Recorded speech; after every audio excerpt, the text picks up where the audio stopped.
Hi friends, my name's host Eric. I'm the host of TwFP Archives and also of Talking with Famous People.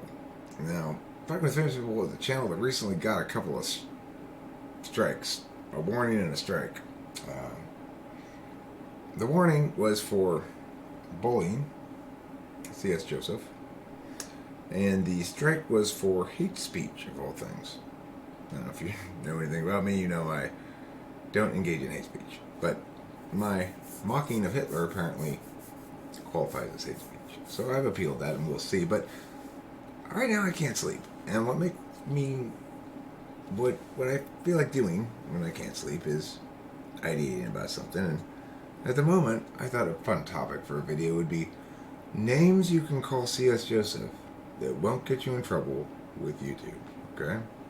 These are names that you or anybody else can call C.S. Joseph that, to the best of my knowledge, will not get you in trouble with YouTube.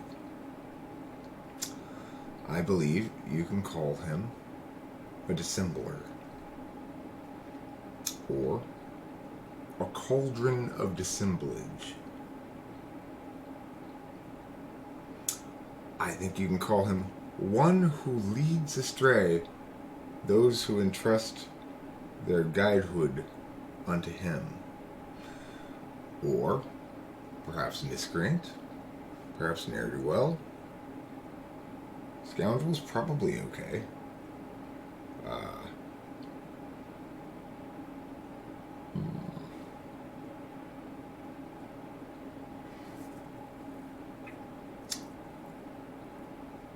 Charlatan? I don't know if that's okay or not. That might be pushing it a little bit. How about the following?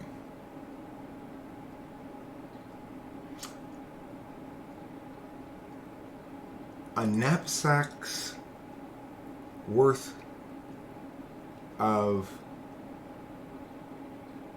disinformation. That's a fair name to call him, and I think not one that's going to get him in trouble with YouTube. Or a purveyor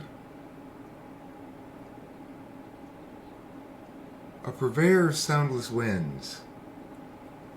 A purveyor of chapping winds. I think the winds of C.S. Joseph chap. I think they do.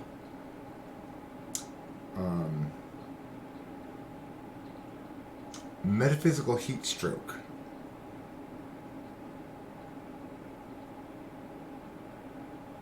A trip to Disneyland on a Saturday in August. You could call him that, you know.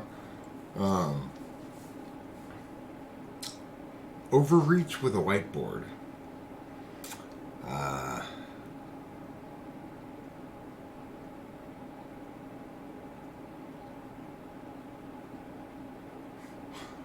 The heaving bosom of yesterday's wrongness.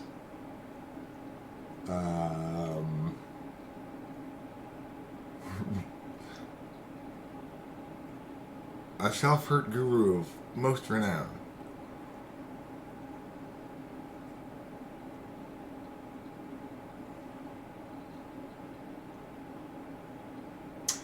Eminent in the field of intellectual miasma.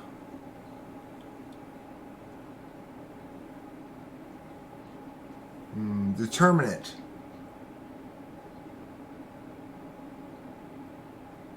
of time wastage. Other names that one might call C.S. Joseph that won't get you in trouble with YouTube.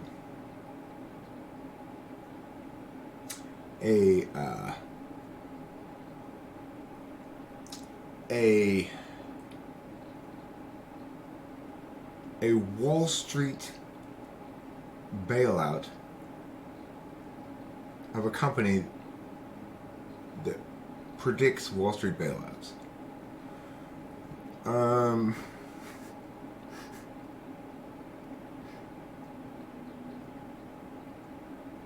7 over par and hasn't yet finished the first hole.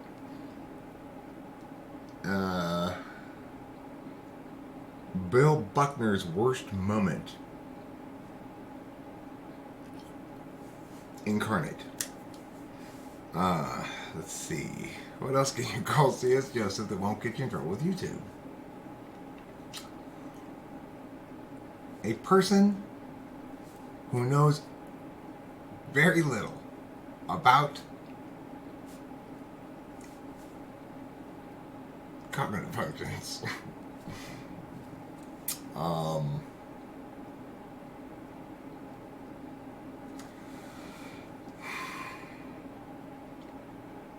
He is the fire that renders the hula dancer's grass skirt unusable.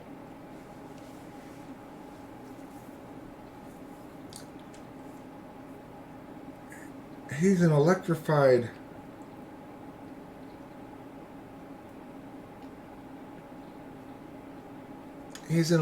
headband.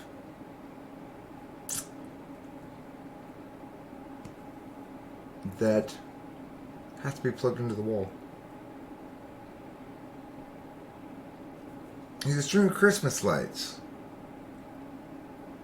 with like 4 of them out. It just makes your house look trashy.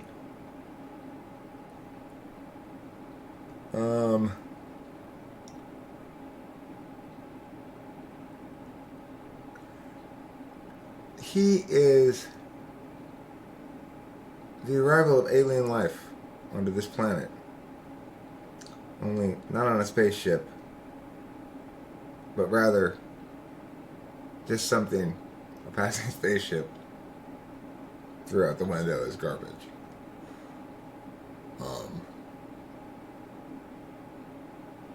That's their perception there, not mine. I'm just thinking about names one might be able to call him that would be acceptable to you too. Wouldn't get one in trouble. You know, and it would also be mostly true, I guess, or at least colorful metaphors. You might say that he's the stuffing that wasn't in the turkey. No thanks. Or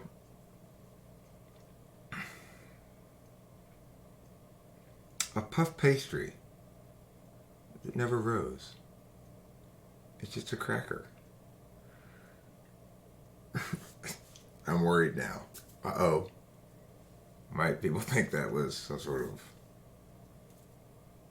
term? Well, the answer is no. I was referring to the kind of little cookie thing that you eat. Yep.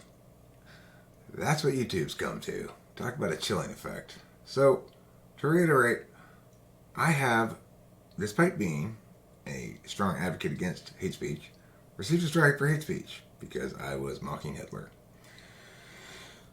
in a video I made 5 years ago. I don't know why now. I guess somebody flagged it, or possibly the algorithm got to it, or I don't know.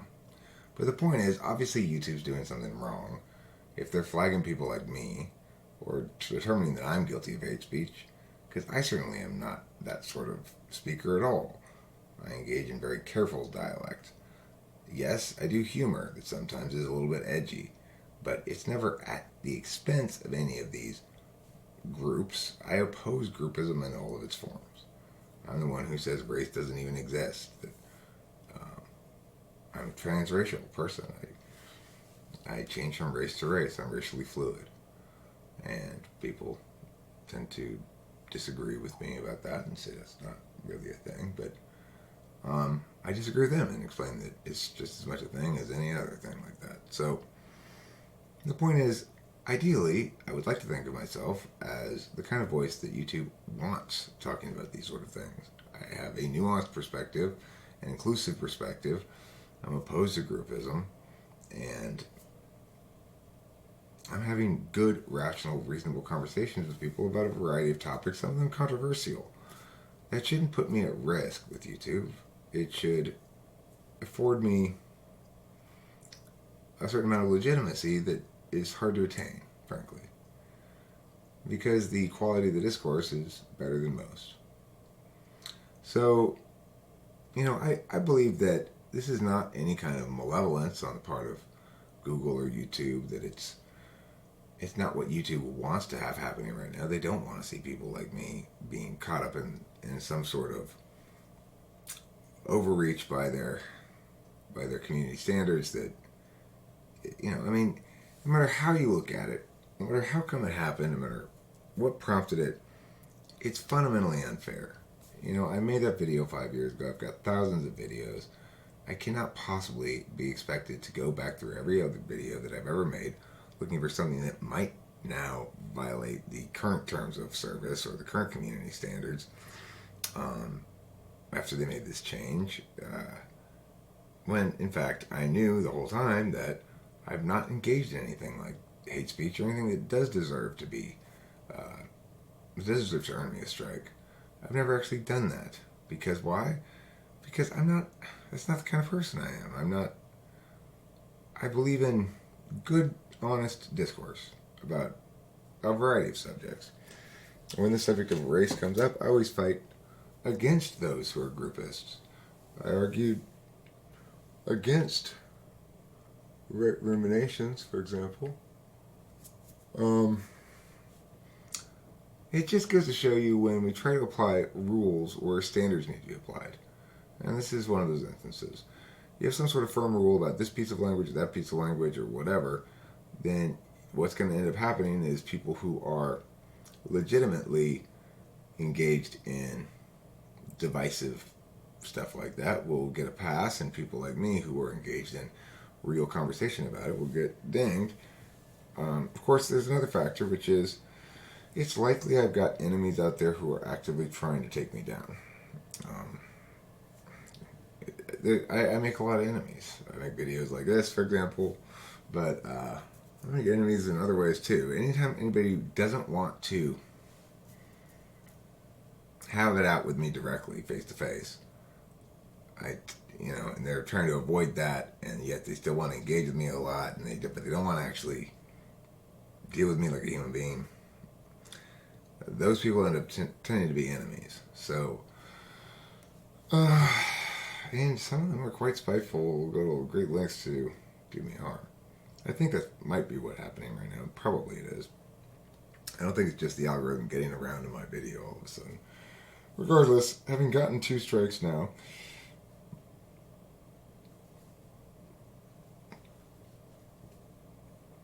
I'm going to diversify. Thanks for watching. Don't forget to subscribe and like if you enjoyed this video. You could also call him a puddle of flavorless pudding, the consumption of which causes stomach problems. I think you can get away with calling him that. You can get away with calling him sagebrush without the sage and with extra thorns. Or perhaps you get away with calling him a move from Mammoth Lakes and the scenic Sierra Nevada mountains to the Salton Sea and the dying communities of trailer parks and cesspool waterways.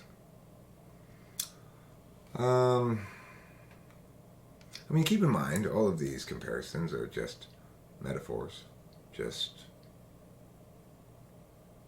colorful language that I like to use to make a point about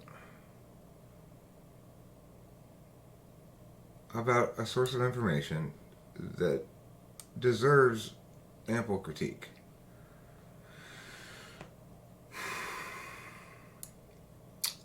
I don't go out of my way to pick on anybody. We're talking about a person who's telling tens of thousands of people information that, frankly, he's just pulling right out of his butt. And he presents it with a lot of confidence, but won't defend any of his ideas. He's muddying the water of cognitive functions. and not behaving like a regular human being does. Just being completely honest about everything, in my opinion. Um, a lot of affect, a lot of display. And I don't apologize for trying to hold him to account. I don't view him as being forthright intellectually. I don't view him as being forthright on any level, frankly. That's my perspective. Hopefully I didn't say any names in this video that got me in trouble. I don't believe this would count as bullying or harassment. But, I mean, that's the thing. We're talking about a guy who's much bigger than me. If I were to be critiquing Trump, would I be guilty of bullying or harassment? I mean, he's a public figure, is C.S. Joseph. He has a YouTube channel with a lot of videos. He's making a lot of money off of it. And we'll see. We'll see what happens with this video. You know, I'm making an honest critique that's justified. The guy presents a lot of ideas about typing people, about cognitive functions, about typing celebrities and so forth, and he doesn't back it up with anything. He doesn't have any explanations as to why we should take his word for it, except that it's not his word, it's some other expert's words. Just read the book. I mean, if you're going to position yourself as having the answers, be prepared to explain it yourself. Why is this preferable to some other perspective? Be prepared to defend it. Saying to somebody else, read the book. Why are you in between me and the book then? What do you have to tell me? If I can just read the book, if that has all the answers. Most importantly, you don't really understand something until you can explain it simply as it can be explained, pretty much. Until you can teach it, then you understand something. I don't just mean teach the modality, like first do step A, step B, step C. I mean, teach the mechanics. Why does step A, step B, and step C lead to conclusion D? If there's not a good reasoning matrix underneath it, if it doesn't withstand scrutiny, and it's not, if the person who's arguing this, advocating this position, is not willing to put it up for scrutiny, isn't interested in having people critique it, isn't interested in finding out where it falls short, well, then you know right away that you're not talking about something really worth listening to, because information that's objectively useful to a lot of people on a universal level, it needs to be legitimized on a universal level. You can't hide away and say, you know, I'm just gonna ban everybody who disagrees with me or challenges me at all. I mean, you can, but it's not a good thing to do. It's not doing a service to anybody. And the problem is, it actually is a real thing, cognitive functions and typology and stuff. It's not whatever you want it to be. We have here available to us a way of sort of mapping the human experience, of taxonomying categories of being through the idea of attention and the fact that one willfully pays attention for finite periods of time in different kinds of ways throughout the day. We can know definitively that different kinds of cognitive functions, that different kinds of attention exist. That knowing is different than deliberating, that deliberating is different than action, that action is different than interface. We know this, we can see simple examples in our own lives to prove the distinction. The difference between asking you a math problem like 5 plus 5 versus one that's got a lot of digits in it. One you know the answer to, one you have to figure it out. The difference between action and interface. Right now I'm doing action. I'm saying everything I have to say and you're listening to it. Interface is a conversation, back and forth.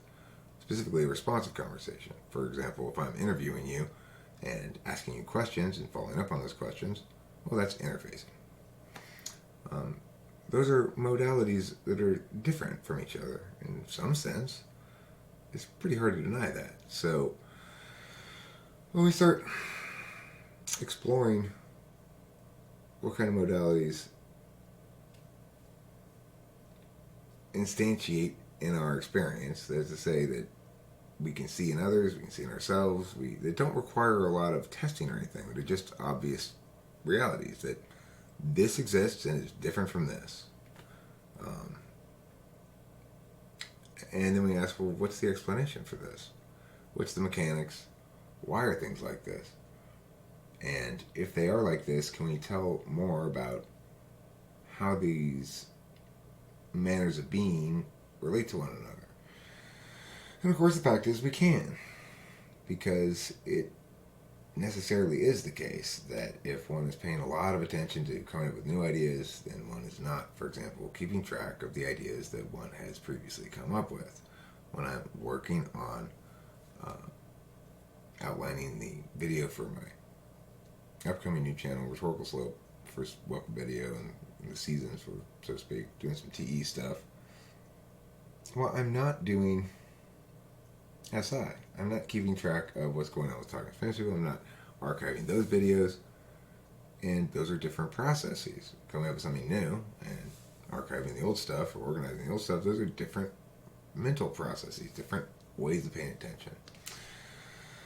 So, you can see then that there are mechanical relations, that there's proportionality, inverse proportionality, exclusivity, complementarianism, and clash. These are things that are worth building an idea on. These are foundations that mean something. We're talking about actualities in human experience that lack an adequate explanation in the status quo, and for which cognitive functions attempt to provide an explanation. And that explanation, in all its incarnations heretofore, has been somewhat inadequate. Socionics doesn't get it right. There's a lot of problems with socionics. Start with the information elements. Information doesn't have within it cognitive functions. Only people do, obviously. There go your information elements. So, we make the objects that comprise our lives when we pay attention to them. I'm paying attention right now to making this object. I'm looking at the camera, but I'm paying attention to what I'm saying. I'm paying attention to the ideas that I'm expressing. I'm paying attention to making something new that expresses some old ideas and that makes some points. I'm saying I am unbowed,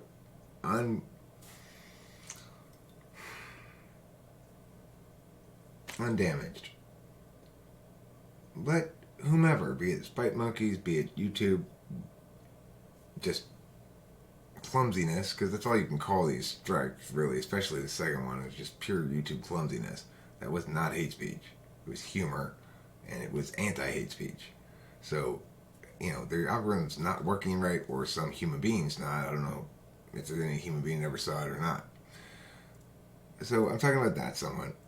I'm talking about C.S. Joseph because I want to stress that I guess I want to see what, it's like I know people are going after me, but I also am not interested in being intimidated at all. Like, I'm not going to prevent myself from speaking about things, and to the extent that I can do so in a way that is hopefully avoiding the wrath of YouTube, then great. And if I can't, then at least I'll learn more about the wrath of YouTube. I will say, remember, these are names one might call C.S. Joseph if one wanted to call C.S. Joseph names and get away with it in terms of the YouTube, in terms of service or channel or community standards. I believe that these words and everything I said here is totally acceptable because, of course, it is conditional. I'm saying if one were to want to call C.S. Joseph these names, one could call him these names, Potentially, hopefully, because I don't think YouTube has a problem with any of these words I said. It doesn't mean I'm calling them these names. I'm just saying, if one wanted to call them these names, then these names would be available. Like, what's another one?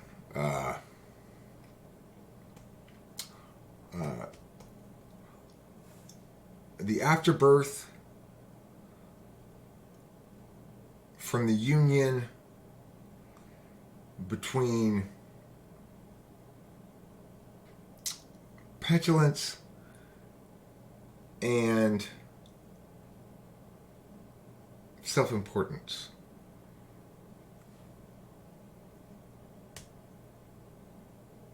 With a midwife of wrongness. But that would be something one could call him if one wanted to. But I'm not saying I'm doing that right now myself. Personally, I just think, it's time for him to step up to the plate. It's like having an argument with somebody. Defend what he has to say. Don't let him. If you were a fantasy, Joseph, do me one favor, if you will. Don't let him get away with that. Read the book. Make him explain it. Ask him questions, I can see he just bans everybody who tries to get him to explain anything. I don't know this for sure, but it's sort of the general gist of what I hear. It's not cool. It's intellectually dishonest. It might be another name one could call him if one wanted to. Not that I'm calling him that. Well, yeah, I'm calling him that one. He is. It's a fair critique. That's a totally fair one. I don't know if any or all of these names or some of them or whatever were unfair or fair or whatever. Remember, I'm not calling him these names, but